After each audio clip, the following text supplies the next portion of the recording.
Hello, pilots of the internet. Welcome to Foldable Flight. My name is Kyle, and this is where I teach you how to fold paper airplanes that will blow your mind. Today's plane is called Arrowhead. It's easy to make and flies over 100 feet. Let's see it in action.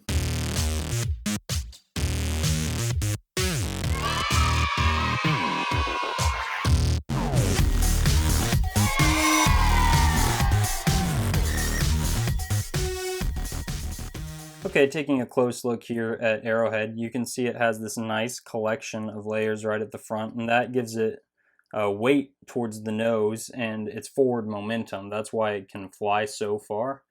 You could see I managed to lose one in that lighting fixture in the gym, but if it didn't hit anything, it was flying all the way across the gym, I think easily 100 feet. This one is folded out of ASTROBRIGHTS Cosmic Orange paper. I use ASTROBRIGHTS for all my paper airplanes just because I love the colors and I love the weight of the paper too. It's a little bit thicker than your standard copy paper.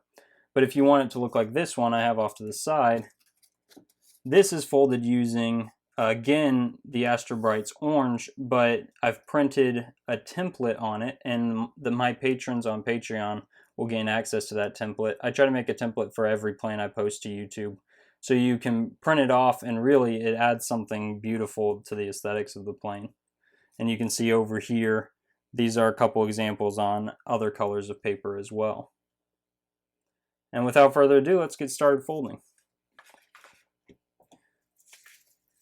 On this plane, like many, we're just going to start by folding in half, like so. And you want to try and get this and your other folds as precise as you can, because maintaining symmetry in your plane is one of the biggest factors in ensuring that it's going to fly well when you're done. So really, if you need, take that extra time to make sure that your corners line up perfectly. And once you're done, unfold your plane, and we'll just have it like this. The next step, I'm going to flip the paper over so that this is a mountain fold. And I'm going to pull down this top edge just an inch.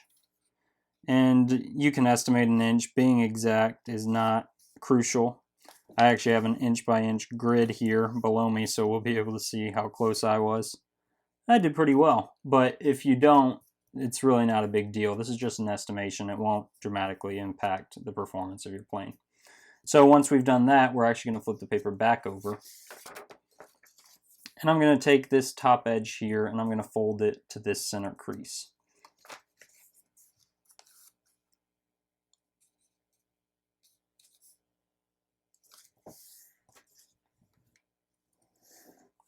And then I'll do the same thing to the other side.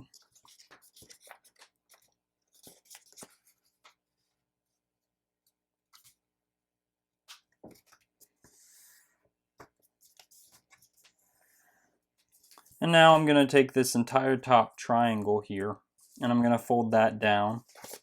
And I want to make sure that I land this point of my plane on the center crease. And that's again going to help me maintain symmetry. Okay, now I'm going to take this point here and fold it up to the top, again landing it on that center crease.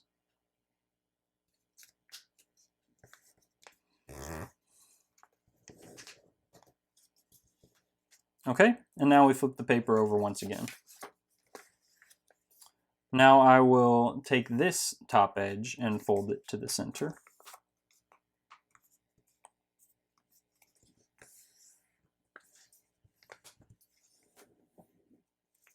And then I'll do the same thing on this side.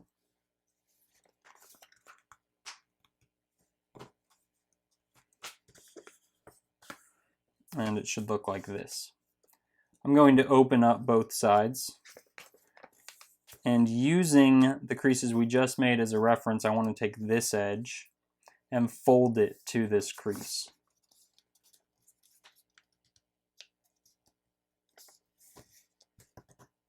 And I'll do that on the other side as well.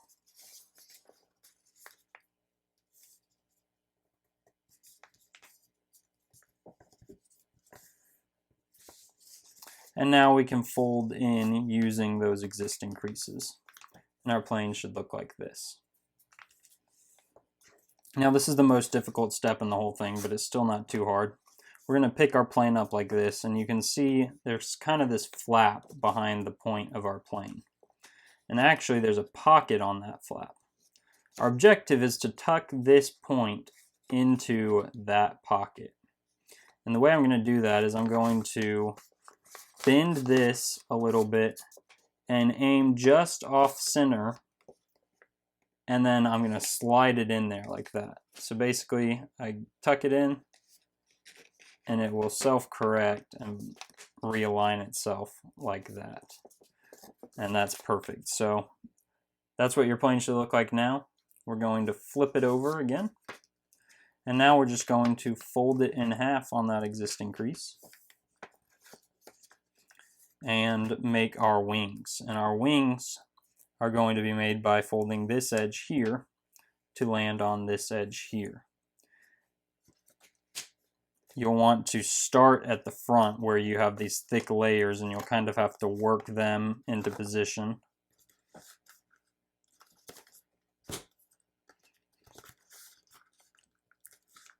And then line up that back edge. And once I've got that, I'm going to flip it over and I'll fold that other side to match. Now if you miss the alignment slightly on one wing, it's better to fold your other wing to match than it is to try and get the second wing perfect. Because again, symmetry is even more important than following the exact parameters of the model. Okay, and now we can just open these wings up, and I'm going to set them so that they angle upwards slightly.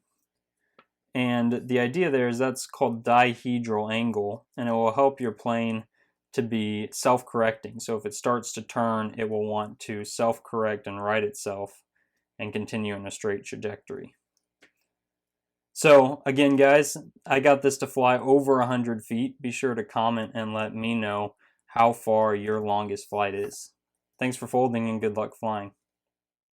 Check out my website at foldableflight.com or my Patreon page at patreon.com/foldableflight. And don't forget to subscribe for more awesome paper airplane content.